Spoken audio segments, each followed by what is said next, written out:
Nós frequentemente ouvimos que centenas de milhares, e agora provavelmente até milhões de pessoas, estão deixando a Califórnia, Nova York ou Noissa. Além disso, eles estão fugindo, vão embora, fogem. Não são aqueles que recebem benefícios que estão indo embora, mas sim aqueles de quem tiram os ganhos justamente para pagar esses mesmos benefícios. Ou seja, diminui o número daqueles que trabalham e pagam, enquanto aumentam os burocratas e os beneficiários de auxílio. Mas esses mesmos estados, para não perderem cadeiras no Congresso, eles trazem imigrantes ilegais. Ou seja, as cadeiras no Congresso dependem do número de habitantes, é isso mesmo. Elas dependem da quantidade, pois está escrito assim na Constituição, então, como se diz, não tem como fazer nada a respeito. Esses mesmos estados também aumentam a população, pois o que recebem do governo federal depende disso e depois retorna para eles. Ou seja, os imigrantes ilegais que eles trazem, se contribuem para o orçamento, pagam de 6 a 7 vezes menos aproximadamente do que retiram dele. Eu já apresentei esses números com todas as fontes, então eu não vou repetir novamente.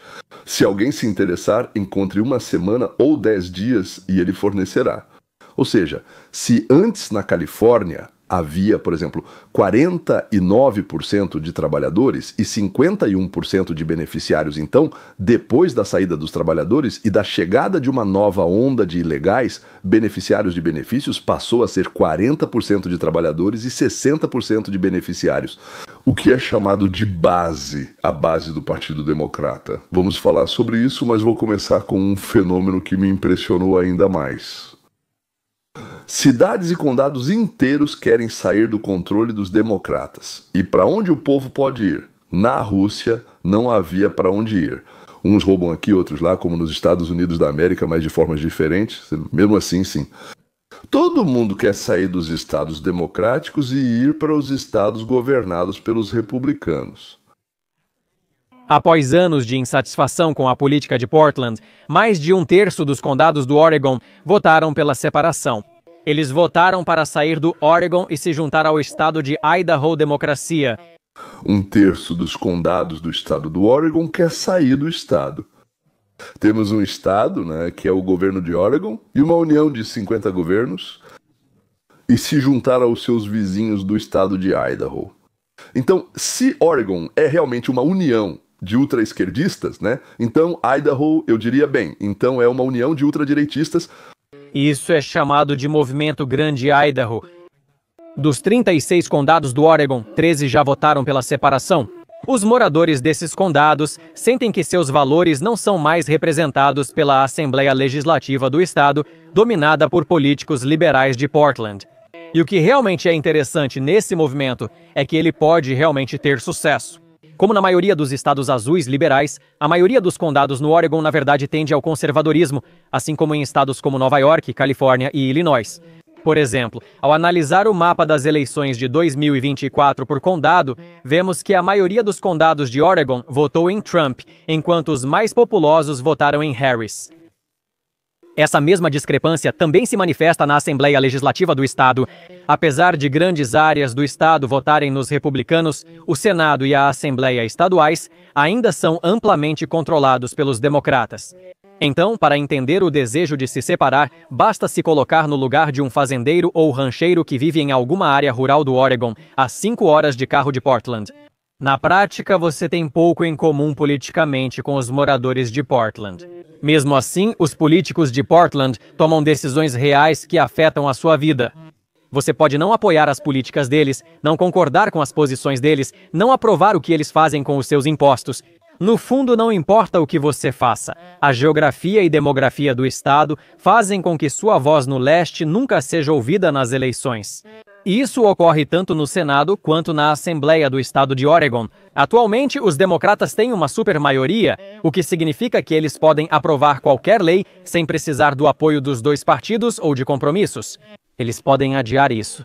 E é aqui que surge o movimento Grande Idaho, com seu plano de anexar os condados do leste do Oregon ao estado muito conservador de Idaho.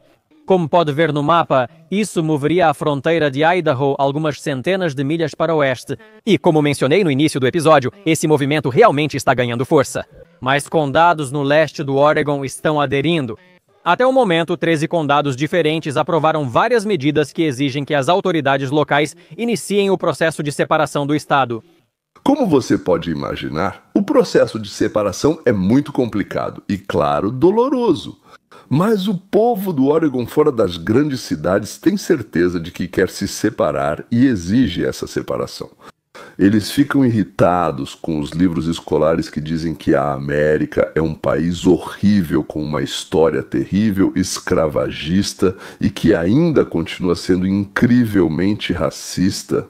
Eles não gostam muito que homens possam entrar nos vestiários femininos e participar de esportes femininos. Eles ficam irritados com os impostos que pagam, que depois são usados para cirurgias de mudança de sexo, para crianças, por exemplo, ou adultos, tanto faz. Eles querem romper todos os laços com os esquerdistas e se unir a um Estado onde sua moral, suas opiniões, sua relação com Deus sejam respeitadas. A devolução das armas aos valores familiares. Citação. O Movimento por Mais Idaho venceu eleições não obrigatórias em 13 distritos. Os apoiadores realizam reuniões, vendem chapéus e camisetas, além de instalar outdoors com mensagens como Liberte o Leste do Oregon. Mais uma vez, esses são objetivos difíceis e possivelmente de muito longo prazo. Mas agora não estou falando do resultado, e sim das intenções, dos desejos. Vamos olhar a Califórnia. De 2010 em 10 anos, ou seja, até o final de 2019, 6,2 milhões de pessoas saíram e chegaram. Bom, você acha que foi o mesmo tanto? Não, 4,9 milhões. Então, mesmo que fossem simplesmente equivalentes, por assim dizer, produtores, uma diferença de 1,3 milhão em uma década são números enormes. Antes, mais pessoas iam para a Califórnia do que saíam. Acho que chegou a ter 40 milhões de habitantes. Então, sim, desculpe, né? A partir de 23, então. A partir de 23, eu te disse, então, de 10 até 19. Mas a partir de 23 começou simplesmente uma fuga. E em, se não me engano, 4 anos, em 2 anos fugiram 1,5 milhão de pessoas. É verdade, chegaram 934 mil migrantes. Migrantes são ilegais, mas como dissemos, eles não contribuem para o orçamento, para a economia. Mas, digamos assim, diminuem o nível de vida. Para onde vão? Só estão fugindo, correndo. Principalmente para Texas e Flórida, que são estados republicanos, e também para estados vizinhos como Nevada e Arizona, menos liberais que a Califórnia. Em 10 anos, 1,5 milhão de moradores deixou Nova York. Ou seja, um número comparável para onde? Flórida, Texas e outros estados vizinhos menos liberais que Nova York. Ou seja, de novo e de novo. Novamente, os fluxos principais vão para Texas e Flórida. Os principais motivos são que sua vida econômica melhora ao mudar de classe social. Nas escolas, as crianças não são ensinadas conceitos e práticas antinaturais. Os imóveis são acessíveis e a criminalidade é menor. Não existe uma atmosfera política tensa e intolerante, geralmente criada pela esquerda. A direita também, se forem radicais. Na verdade, como ficou claro, por algum motivo eu sempre pensei que havia a mesma quantidade de malucos, mas mais do lado esquerdo. Eles são mais emocionais. Sobre isso também, na verdade, precisamos conversar um pouco. Talvez eu diga algumas palavras, se tiver alguma consideração. Então, por exemplo, na Califórnia e em Nova York, há um dos impostos de renda mais altos dos Estados Unidos da América, enquanto no Texas e na Flórida o imposto não é menor. Não é que seja menor do que na Califórnia e em Nova York. Lá simplesmente não existe. Pois é, não existe. Os funcionários públicos conseguem viver sem ele.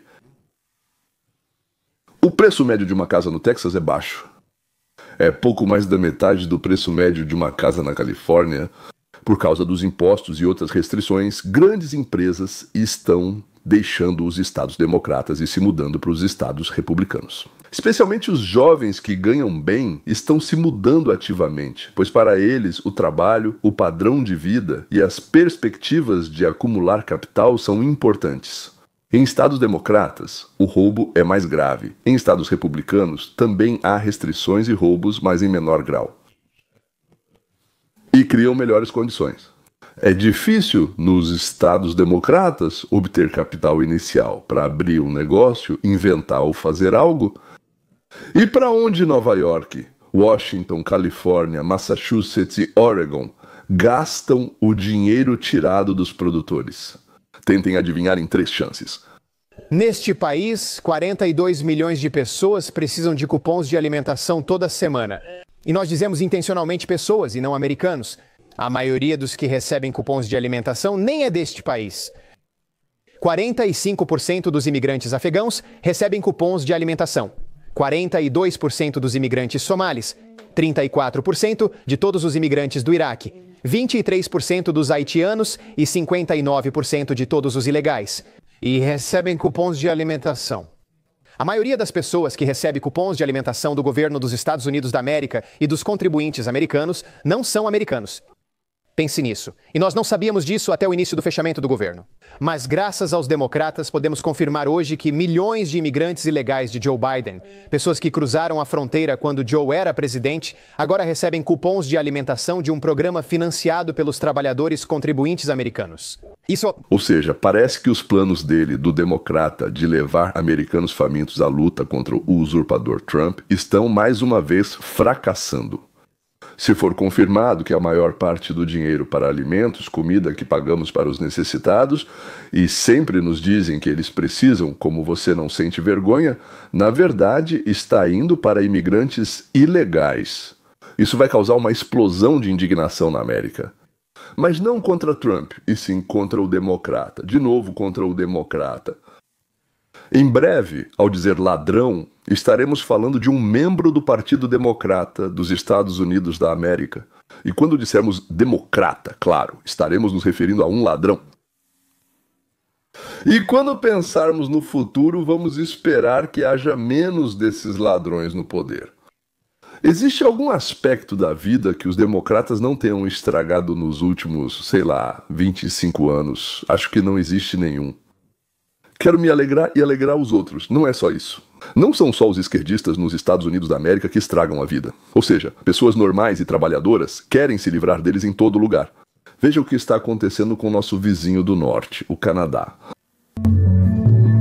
Eu gostaria que a Alberta continuasse fazendo parte do Canadá, mas infelizmente já faz muito tempo que é assim. Nada vai mudar. Especialmente com Kearney, isso vai piorar muito. A independência não significa melhor representação ou justiça, mas sim separação total do Canadá. Alguns disseram ser o momento 1776 de Alberta, outros um alerta para Ottawa.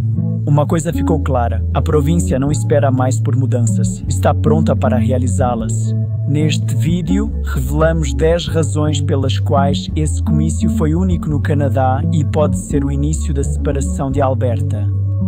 Aqueles que querem permanecer no Canadá conseguiram impressionantes 450 mil assinaturas, mas o restante, ao que parece, quer fazer parte dos novos Estados Unidos da América de Trump. Mas a imprensa no Canadá é liberal fascista, assim como a nossa, e fica em silêncio absoluto. Silêncio midiático e uma narrativa ignorada. Você imaginaria que mais de 12 mil pessoas lutando à Assembleia Legislativa de Alberta ganhariam destaque nacional?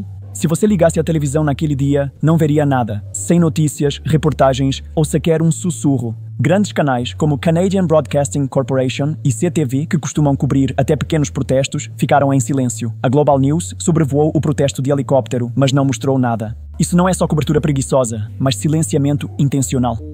A liderança canadense tem um medo pânico de que o Canadá, os habitantes do Canadá, descubram que alguém quer se separar.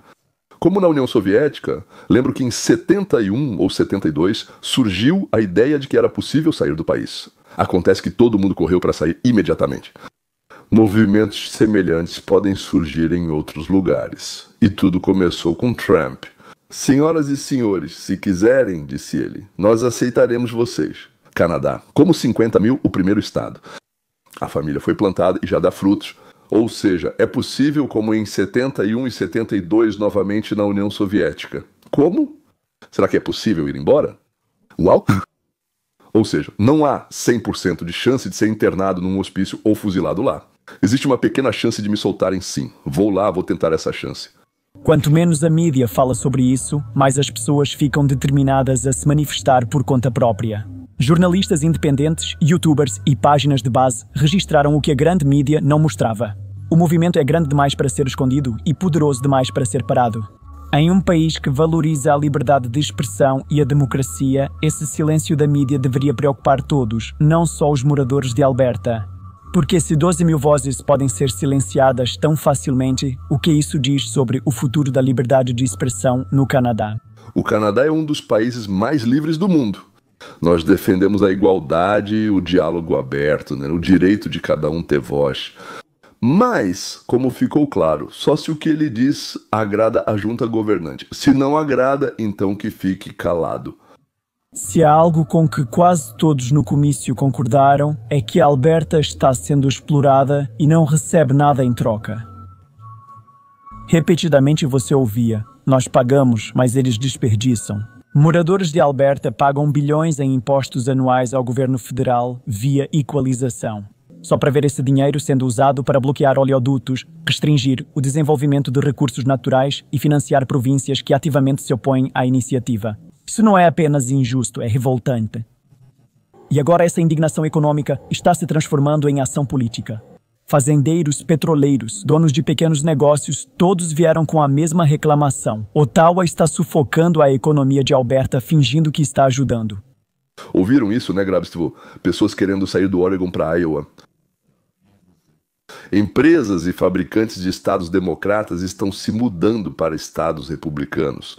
E a província de Alberta sonha em se libertar do abraço do Canadá. Todos falam a mesma coisa. Vocês estão nos roubando. Distribuem parte do dinheiro para quem vai votar em vocês. Não importa se precisam ou não. O importante é que corram para votar em vocês. E os que ficam, por quê? Tem medo de votar e perder as esmolas. Isso é compreensível, não? E o restante dos recursos vocês gastam em projetos absolutamente desnecessários para nós, justamente para aqueles que realmente pagam esse dinheiro? Bem, absolutamente desnecessários. Nós pensamos que, senhores, vocês não são melhores do que os monarcas do passado, vocês na verdade são piores, porque ainda semeiam discórdia entre nós e nossos filhos. Como certa vez escreveu Ayn Rand em seu imortal Atlante deu de ombros, às vezes traduzido como Atlas deu de ombros, mas acho que Atlante é mais correto. Sim, os criadores, produtores, geradores de valor vão embora dos lugares onde não lhes permitem se desenvolver, deixando para trás os parasitas. Bem, esses são aqueles que recebem esmolas e os saqueadores, aqueles que roubam deles e dividem com os parasitas. Assim deixando-os sozinhos para que ou se devorem como aranhas em um barril e acabem destruindo uns aos outros ou aprendam a ser membros úteis da sociedade. Ou seja, aprendam a produzir bens e não a tirar, dividir e usar o trabalho, a inteligência e a capacidade dos outros. Nós vemos ao vivo como a genial previsão de Orenta se realiza. Ela, a Lisa Zinovievna Rosenbaum, que veio de Petersburgo para a América em 1926. Aliás, antes disso, ela estudou na Universidade de São Petersburgo junto com a minha avó, e ela descobriu que se você pegar essa filosofia coletivista soviética e inverter, você obtém individualismo, empreendedorismo, lucro como medida do valor de um produto. A Lisa se mostrou uma filósofa e pedagoga nata. A prioridade do indivíduo, a racionalidade da mente, o direito à felicidade pessoal e o direito à propriedade privada. Ou seja, totalmente anti-Marx, absolutamente 100% anti-Marx, porque Marx é a completa ausência de propriedade pessoal. Claro, ela tirou muito de von Mises, de Bastiat, de Hayek, do grande Thomas Paine, e deu muito ao próximo titã da filosofia do capitalismo, Andrew Joseph Galambos, que também chegou em 1926, mas não de São Petersburgo, e sim de Budapeste, ou seja, do Império Austro-Húngaro. O ano de 1926 acabou sendo vazio para a América e, ao mesmo tempo, incrivelmente bem-sucedido. Foram duas dessas conquistas. Alicia Ayn Rand começou a escrever artigos e romances filosóficos. E Joseph Andreas, que foi o primeiro no mundo a construir as ciências sociais. Sendo um matemático e astrofísico brilhante, ele transformou a ciência social em uma ciência de verdade, com postulados, teoremas, teorias e método científico de verificação. Aliás, se você clicar abaixo na descrição no meu livro Capitalismo 101 grátis, senhoras e senhores, você vai recebê-lo, digamos assim, para download no seu computador, além de acesso ao projeto em vídeo.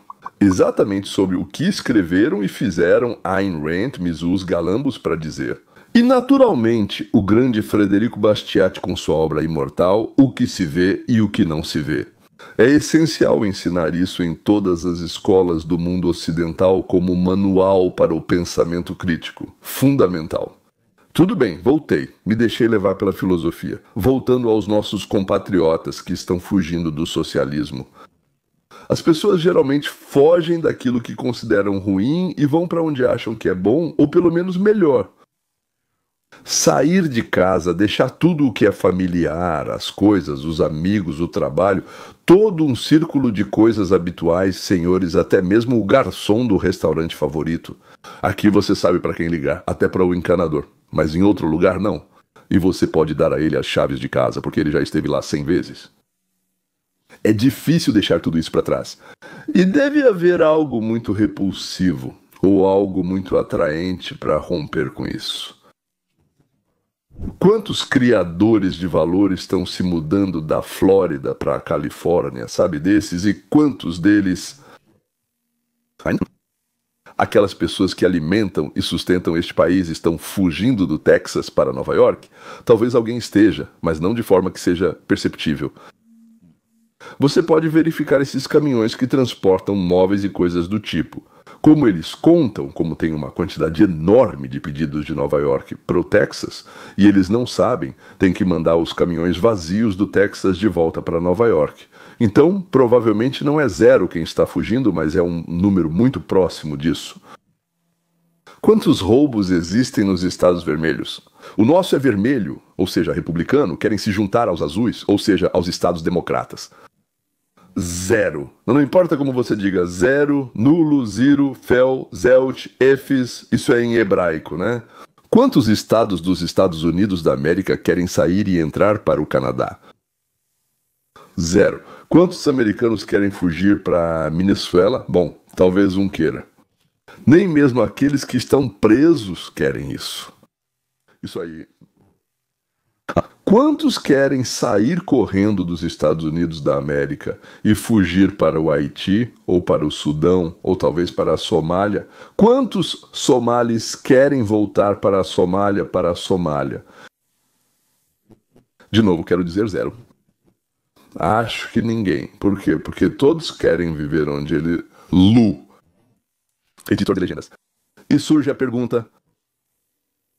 Metade da população dos Estados Unidos da América vota nos democratas. Se eles mesmos depois querem se mudar dos estados democratas para os republicanos, eu não tenho uma explicação. Vou ser honesto, tenho algumas suposições para escolher, mas nenhuma delas. Eu não posso dizer que é isso e apontar com o dedo e dizer que é isso. E a primeira sim, e metade da população dos Estados Unidos da América, idiotas absolutos, com certeza. Essa é a primeira explicação. Eles podem ser bons médicos, cozinheiros ou até professores. Possível explicação B. Eles pertencem à categoria de pessoas cujas sensações são mais importantes do que as conclusões da razão. Ou seja, assim que eles são tomados por uma sensação, emoção, sensação, não importa como isso se chama, a mente deles se fecha. E não adianta, nem com lógica, nem com argumentos, nem com fatos, nada. Se isso vai contra os sentimentos deles, é impossível romper essa barreira. E segundo a Lisa Zinovna Rosenbaum, também conhecida como Ayn Rand, 50% da população se divide em duas categorias, não sei se iguais, mas em duas: saqueadores e parasitas. Ainda assim, eu realmente espero que tia Lisa esteja errada. Continuação. Não se esqueça de ativar o sininho. Por favor, senhoras e senhores, se possível, ficaremos felizes com a sua doação ou contribuição. Até a próxima. Até logo, até breve.